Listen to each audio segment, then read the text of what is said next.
conversations about the monarchy and the place of the monarchy in various countries. 1 minute ago, the silence ended. 3 words from Princess Anne changed everything, and Harry broke down when he realized the dossier was never a rumor. The confirmation. The confirmation did not come with ceremony. It did not arrive wrapped in diplomatic language or cushioned by palace delay. It came plainly, quietly, and with devastating precision. Princess Anne confirmed the Saudi dossier was real. The words were spoken in a private setting, but they moved faster than any official bulletin ever could. Within minutes, phones vibrated across London and California alike. Staff froze mid-sentence. Advisors stopped pretending. What had lived for months as an unspoken shadow was suddenly named real. Not alleged, not misinterpreted, not fabricated. Real. For years, Princess Anne had been the keeper of uncomfortable truths. She was not sentimental about duty, and she was not interested in protecting illusions. When she spoke now, she did so without drama, which somehow made the impact worse. She confirmed that the dossier existed, that it had been reviewed, that it had been deemed sensitive enough to disappear into sealed channels rather than be destroyed. And most importantly, that it involved private assurances given during a period of intense vulnerability inside the family. That was when Harry collapsed. Not publicly, not for cameras, but in a quiet room far from the palace where he had once grown up believing loyalty meant protection. The moment the message reached him, his composure fractured. He sat down hard. His hands shook. He asked one question over and over. How long did they know? Because if the dossier was real, then so was the silence. So was the waiting. So was the decision to let him walk into years of exile without ever telling him what had been traded behind his back. This was not about geopolitics to Harry. It was about trust, about discovering that while he was grieving, while he was unraveling, while he was being told to move on, there had been documents bearing his name discussed in rooms he was never invited into. The confirmation also clarified something else. This had never been about protecting him. It had been about containing fallout. Princess Anne did not soften that reality. She did not offer emotional context. She did not mention Harry by name. But everyone understood who the confirmation would wound most deeply. The monarchy had survived scandals before. It had survived abdications, betrayals, and slow erosion of public faith. What it had never faced was a moment where truth arrived faster than strategy. Within the palace walls, staff understood the danger immediately. Confirmation meant accountability. It meant questions that could no longer be deflected with silence. And it meant that the fragile narrative of misunderstanding was about to collapse. Harry cried not because the dossier existed. He cried because someone finally admitted it did. And somewhere inside the institution, Princess Anne had decided that silence was now more dangerous than honesty. This was only the beginning. The Saudi dossier. The dossier did not begin as a scandal. It began as a precaution. Compiled quietly during a period of heightened concern, it was never intended to be read by many eyes. It was assembled by specialists whose names do not appear on letterheads and whose work rarely survives beyond locked drawers. Its purpose was narrow: to assess risk, to anticipate leverage, to prepare for a future that palace officials feared might arrive faster than expected. At its center was a set of communications tied to Saudi intermediaries. Not official declarations and not formal treaties, but something far more dangerous: private assurances, contextual promises, strategic tone setting that existed in the gray space between diplomacy and influence. The dossier outlined who spoke, when they spoke, and why those conversations occurred at all. What made the document radioactive was not criminality.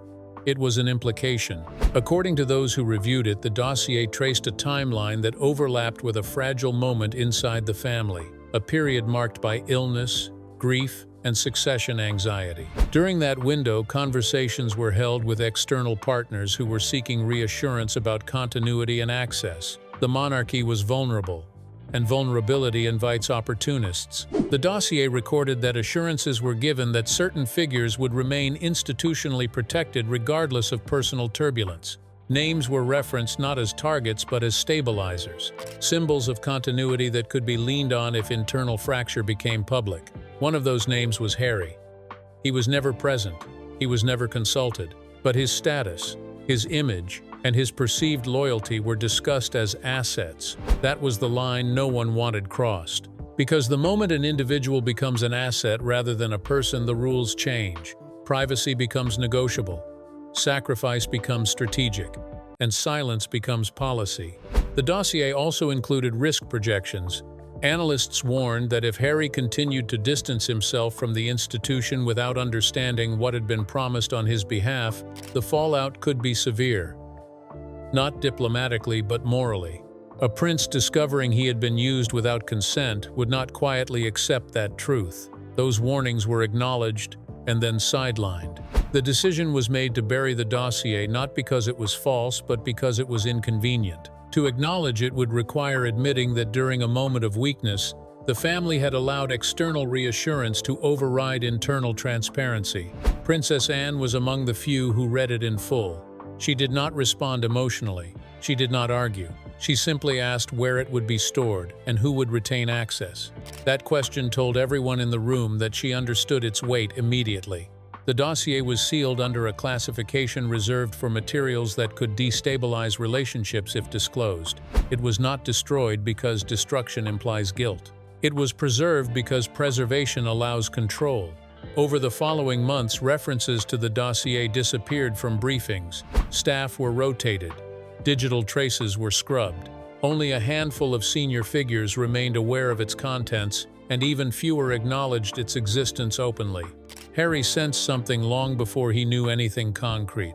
Conversations ended abruptly when he entered the rooms. Responses from advisors grew vague. Invitations stopped arriving without explanation. He was told it was about space, about healing, about optics. It was about risk management.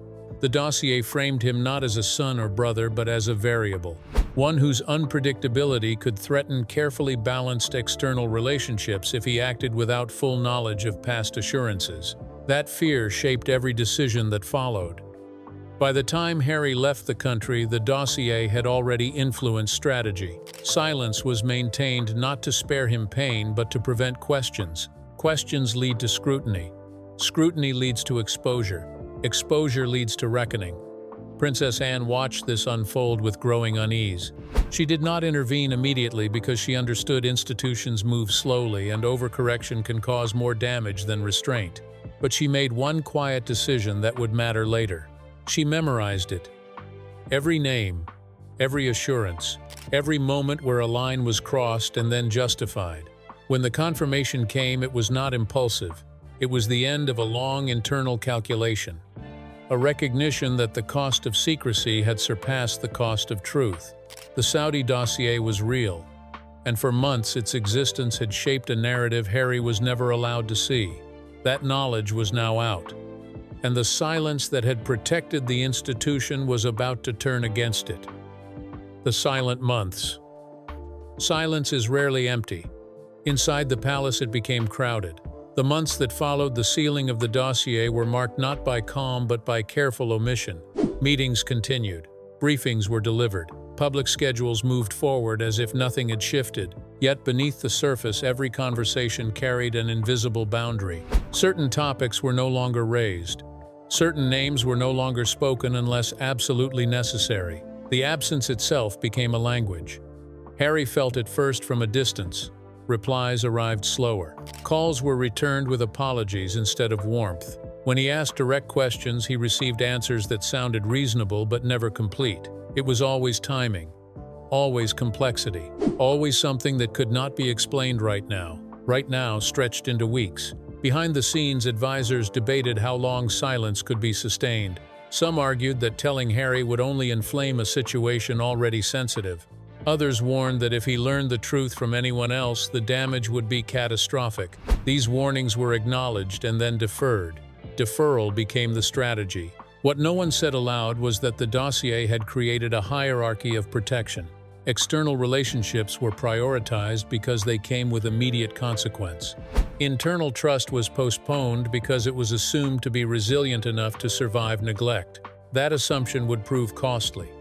During this period, Princess Anne observed rather than intervened. She attended briefings where the dossier was referenced obliquely as background context. She listened as advisors framed decisions around risk containment and reputational insulation. She noticed how often Harry's emotional state was discussed without anyone considering his right to information. In private, she began asking sharper questions. What happens if he finds out later? What happens if he never forgives the silence? What happens if the institution survives but the family does not? The answers were unsatisfying. Vague reassurances about time healing wounds and public attention moving on. It was the same logic that had governed previous crises. Wait long enough and urgency dissolves. Except this time, urgency was internal. Harry's departure accelerated the strategy of containment. His physical distance made it easier to justify continued silence. Advisors convinced themselves that telling him now would only reopen wounds he was trying to close. They framed withholding as kindness. It was not kind. It was convenient. Meanwhile, external actors remained quietly reassured. Assurances given earlier continued to hold because nothing publicly contradicted them. Stability was projected. Continuity was implied. The institution looked intact from the outside. Inside, it was fragmenting. The silent months also reshaped alliances. Staff loyal to Harry found themselves sidelined or reassigned. Others rose by demonstrating discretion rather than initiative. Loyalty became measured by how little one asked. Princess Anne recognized this pattern. She had seen it before in different forms. Institutions under pressure do not collapse immediately. They harden. They prioritize survival over coherence. She began documenting privately, not on paper but in memory. Who said what? Who avoided which questions? Who benefited from silence and who paid for it? Harry attempted to bridge the gap more than once. He reached out through intermediaries. He requested clarity. He asked whether there was something he needed to know. Each attempt was met with reassurance that there was nothing being hidden. Those words would later echo painfully. As months passed, frustration hardened into suspicion. Harry began to suspect not a single secret but a system designed to keep him uninformed. That suspicion fed resentment. Resentment fed distance. And distance made honesty even less likely. The institution mistook his withdrawal for acceptance. By the time whispers about the dossier began circulating beyond sealed rooms, it was already too late for a controlled disclosure. Fragments leaked not through official channels but through implication and rumor. Harry heard enough to know something was wrong, but not enough to understand what. That partial knowledge was crueler than ignorance. Princess Anne watched as the cost of silence accumulated quietly. Relationships strained. Trust eroded. The emotional debt grew larger with every postponed conversation. She understood that when truth finally emerged, it would not arrive gently. The silent months were not peaceful. They were preparatory. They set the stage for a reckoning that would be fueled not only by what had been hidden but by how long it had been hidden. Every unanswered call, every deflected question, every polite reassurance would resurface as evidence of betrayal. When the confirmation finally came, it shattered not just a secret but an entire period of deliberate quiet. Harry would later say that the silence hurt more than the dossier itself, because silence told him exactly where he stood. Harry's breaking point. Harry did not break all at once. He fractured in stages. The first stage was disbelief. When fragments of the truth reached him, they felt too disjointed to assemble into anything coherent. A mention here, a hesitation there, a phrase that lingered after a call ended. He told himself it was a coincidence, that he was reading too much into absence. The second stage was anger directed inward. He questioned his own judgment. Wondered whether distance had made him paranoid, whether his mistrust was a byproduct of grief rather than evidence of betrayal. He wanted to believe that whatever silence existed was unintentional. That belief sustained him for a while. The third stage was exhaustion. Emotional vigilance requires energy, and Harry was running out. Each attempt to seek clarity left him more drained. He stopped asking not because his questions were answered, but because he could not endure another non-answer. It was during this period that he began to unravel privately. Sleep became inconsistent. His thoughts looped. He replayed conversations, searching for what he might have missed. He wondered how long people had known something he did not. And more dangerously, he wondered whether they had ever intended to tell him at all. The final stage arrived when confirmation replaced suspicion. The message was brief. No embellishment. No apology attached. Princess Anne had confirmed the dossier was real. Harry did not shout. He did not throw anything. He went still. Stillness can be louder than rage. He sat alone, absorbing the weight of the words. Real meant intentional. Real meant reviewed. Real meant discussed. Real meant withheld. And real meant that every moment he had spent questioning himself had been unnecessary. The tears came later. They came when he realized the timeline, that while he had been struggling to redefine his life, there were people calculating outcomes that involved him without ever inviting his consent. That while he was being told to heal, others were preserving assurances that required his silence. The sense of betrayal was layered. It was not just about the dossier. It was about the months of reassurance that now revealed themselves as deflection. It was about discovering that the institution he believed he had left behind was still shaping his reality from afar. Harry confronted those closest to him first, not aggressively, but with a quiet intensity that frightened them more than anger would have. He asked simple questions. Who knows? When did they know? Why was he not told? The answers varied, but the pattern did not. Everyone had a justification. No one had taken responsibility. Each explanation cited protection, stability, timing. Harry heard none of it. What he heard instead was that his autonomy had been considered secondary, that his right to make informed decisions about his own life had been compromised by people who believed they knew better. That realization cut deeper than any public criticism ever had. He oscillated between fury and grief. Fury at the manipulation, grief for the trust that could not be recovered. He mourned not just what had happened, but what could never be restored. The uncomplicated belief that his family would always choose honesty with him. The breaking point was not a single conversation, but an accumulation. Each confirmation added weight until the emotional structure collapsed under it. Harry wept not because he felt weak, but because strength had been demanded of him without truth, because resilience had been expected without transparency, because loyalty had been assumed without reciprocity. He articulated it simply to one confidant. "They let me live a lie." That sentence captured everything. In the days that followed, his response shifted from raw emotion to cold clarity. He began to reassess past events through a new lens. Decisions that once seemed chaotic now appeared strategic. Distance that felt accidental now seemed engineered. He recognized that his departure had not disrupted plans. It had accommodated them. This understanding hardened something in him. Harry did not seek revenge. He sought acknowledgement. He wanted someone to say plainly that withholding the truth had been wrong, that his pain was not collateral damage but a consequence of deliberate choice. That acknowledgement did not come immediately. Instead, the institution hesitated again. Advisors debated language. Apologies were drafted and softened. Responsibility was diffused across committees and moments. Harry saw through it. By the time Princess Anne stepped forward publicly, he had already reached a conclusion privately. Whatever reconciliation might occur would have to be built on truth, not timing. And if truth required discomfort, then discomfort was overdue. The tears that followed the confirmation were not the end of his breaking. They were the release of tension held for too long. Harry emerged from that moment altered, less trusting, more resolved, and no longer willing to protect a silence that had cost him so much. Anne steps forward. Princess Anne did not step forward impulsively. She moved when the moment demanded weight, not hesitation. By the time she confirmed the dossier was real, she had already accepted the consequences. She knew what her words would fracture and what they would expose. She also knew that silence had reached its limit.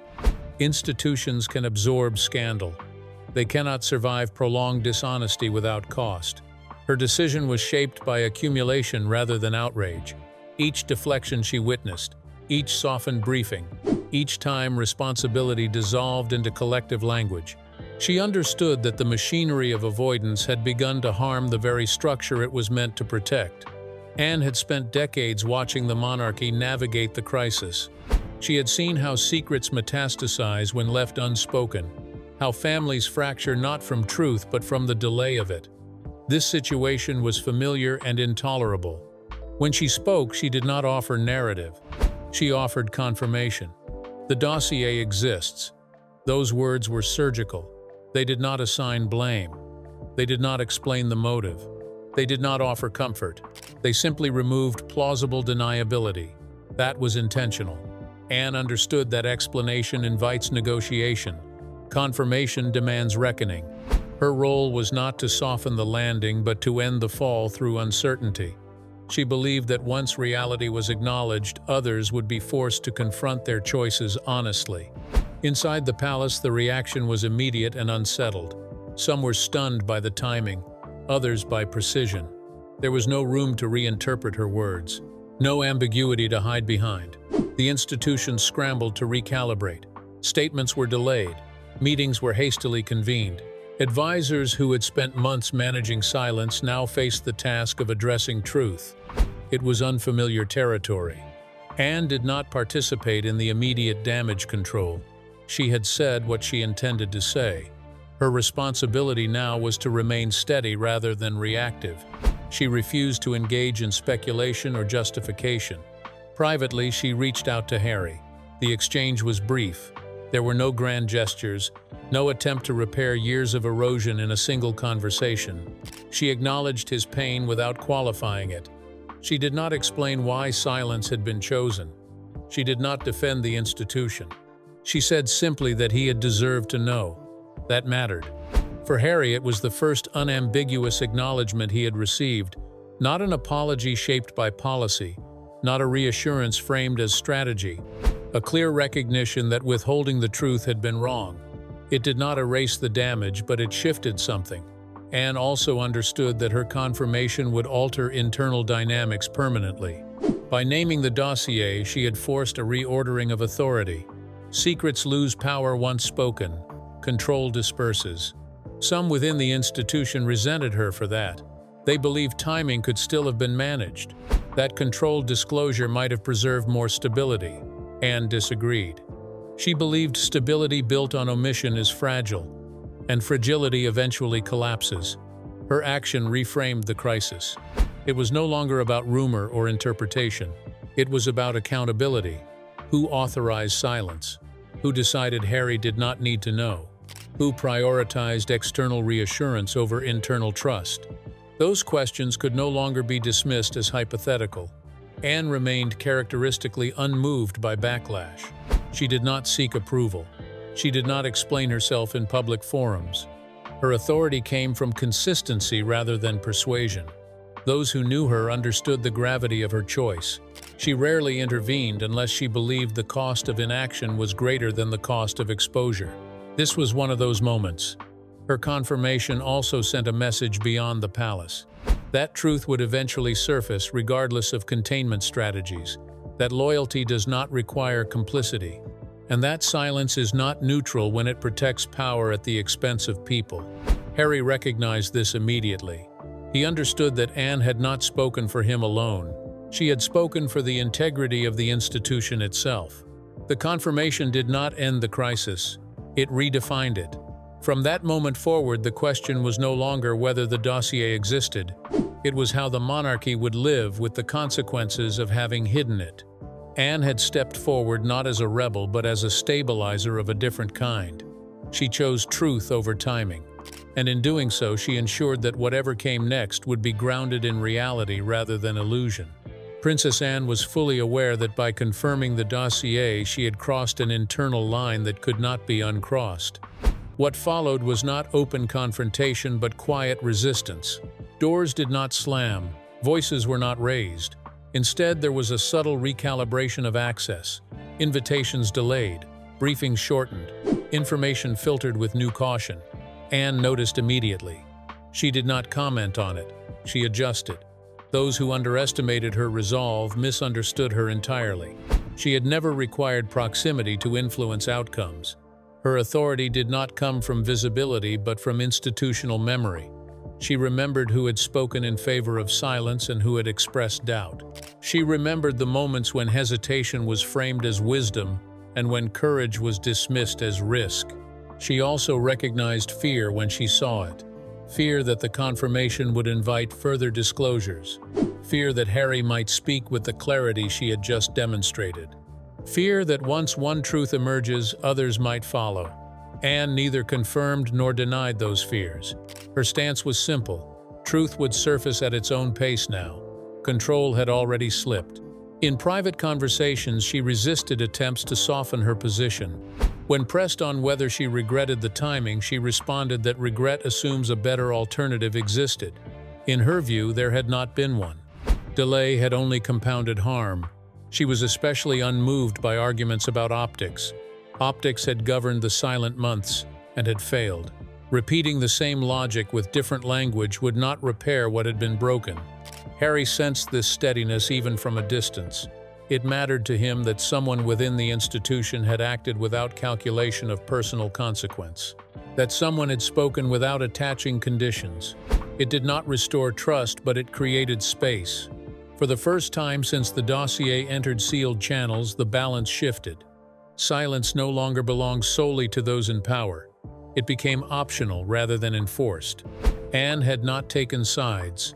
She had taken responsibility. And in doing so, she ensured that the reckoning ahead would be measured not by damage control but by moral weight. That distinction would shape everything that followed. After the words landed, the palace did not erupt. It tightened. There was a brief window where no one spoke publicly at all. That silence was not confusion. It was a calculation. Every department understood that the old playbook no longer applied. Containment without denial requires a different kind of discipline, and few were practiced in it. The confirmation had altered the hierarchy of truth. Before it, there had been versions. After it, there was only reality. Internally, the first consequence was procedural. Access lists were reviewed. Archives were reopened. What had once been sealed as precaution was now reclassified as potential liability. Lawyers were consulted not to erase the past, but to understand exposure. Advisors who had championed silence began reframing their positions as cautious stewardship rather than deliberate concealment. Language shifted immediately. Words like never and rumors disappeared. Words like context and complexity replaced them. It was an attempt to slow momentum by broadening interpretation. But the damage had already moved beyond phrasing. Harry watched all of this from a distance that no longer felt like exile but clarity. For the first time, he was not reacting to speculation but to confirmed fact. That changed his posture completely. He stopped explaining himself. Instead, he waited. That waiting unsettled the institution more than any outburst could have. Silence from him now carried intention. It suggested that whatever came next would not be shaped by panic or emotion but by memory. The public response followed a familiar pattern at first. Commentators argued about protocol. Supporters and critics chose sides. Headlines focused on timing rather than substance. But underneath that noise, a quieter shift occurred. People began asking why. Why had silence been chosen over honesty? Why had a family member been excluded from knowledge that directly involved him? Why had external reassurance taken precedence over internal trust? Those questions did not fade. They multiplied. Inside the palace, generational tensions surfaced openly for the first time in years. Younger advisors questioned decisions that had been justified as tradition. Senior figures defended caution as a necessity. The difference was no longer abstract. It had a human cost now attached to it. Princess Anne remained deliberately out of view. She did not grant interviews. She did not clarify her words. She allowed them to stand as spoken. Those close to her understood that she believed further explanation would dilute their force. Her job had been to end denial, not to manage reaction. The monarchy began preparing for a new phase, not of scandal but of recalibration. That process was slow and uneven. Some measures were symbolic, others are structural. Trust, once fractured, cannot be restored by gesture alone. Harry was consulted at last, not as an asset, not as a variable, as a person. The conversations were tentative, awkward, often uncomfortable. There were moments where he stopped discussions entirely because language drifted back toward justification. He made it clear that acknowledgement mattered more than narrative. He was no longer asking to be protected. He was asking to be respected. That distinction reshaped every exchange. The emotional aftermath for Harry did not resolve cleanly. Grief does not obey institutional timelines. Some days the confirmation felt like relief. Other days it felt like reopening a wound that had barely begun to close. What remained constant was his refusal to participate in silence again. He understood now how easily loyalty can be assumed and how rarely it is reciprocated without effort. That understanding hardened into principle. Externally, relationships shifted as well. Assurances once given were re-evaluated, not revoked but clarified. The institution signaled that continuity would no longer rely on implied consent from absent figures. That message mattered. It marked a subtle but important change in posture. Internally, the dossier ceased to be the center of focus. Instead, it became a reference point. An example cited quietly when decisions about transparency arose. A reminder of what happens when protection becomes paternalism. Princess Anne saw this shift and considered it partial success. She never believed truth would heal everything. She believed it would stop the bleeding. Healing would require different work. As months passed, the narrative stabilized. Not because questions were answered fully, but because the right questions were finally being asked. The institution adapted not out of moral awakening but necessity. Survival demands adjustment. Harry remained cautious but engaged. He did not return to old roles, and he did not seek reconciliation on nostalgic terms. He insisted on a relationship defined by clarity rather than expectation. That insistence changed the dynamic permanently. The family learned that silence had consequences beyond reputation. It erodes credibility. It damages internal bonds, and when exposed, it leaves fewer defenses than honesty ever would. The Saudi dossier became less a document and more a symbol of a moment when fear guided decision-making, when secrecy felt safer than trust, when timing was valued above truth. Its exposure forced a reckoning that could not be postponed again. Princess Anne never claimed victory. She did not frame her confirmation as courage or defiance. She saw it as responsibility deferred too long. Her satisfaction came not from reaction but from realignment. Harry did not find closure. He found an agency. That difference mattered. In the end, nothing collapsed dramatically. There was no abdication, no sweeping resignation, no singular moment of catharsis. Instead, there was adjustment. Slow reluctantness is necessary. The words landed and the world did not end, but it changed direction. And for the first time in a long while, the monarchy was no longer moving on momentum alone. It was responding to the truth. That was the real consequence. Not the dossier, not the tears, but the end of silence as a strategy. And once silence lost its power, nothing could return to how it had been. The story does not end with confirmation. It never does. What lingers is the question this moment forces into the open. How many truths are delayed in the name of protection, and how much damage is done before silence finally breaks? The Saudi dossier mattered not because of what it contained, but because of what its concealment revealed. This was not simply a royal crisis. It was a human one. A son discovering decisions were made around him, not with him. An institution learning too late that control without consent is not stability. And a family confronting the cost of choosing strategy over honesty. What happens next will not be decided by statements or briefings. It will be shaped by whether truth becomes policy rather than exception. Whether accountability replaces deflection. Whether silence is finally understood as a choice with consequences. If you want to understand where the monarchy goes from here, you must watch what is acknowledged, not what is promised. Watch who is listened to, not who is protected. And watch how often history repeats when lessons are only partially learned. If this story mattered to you, stay with us.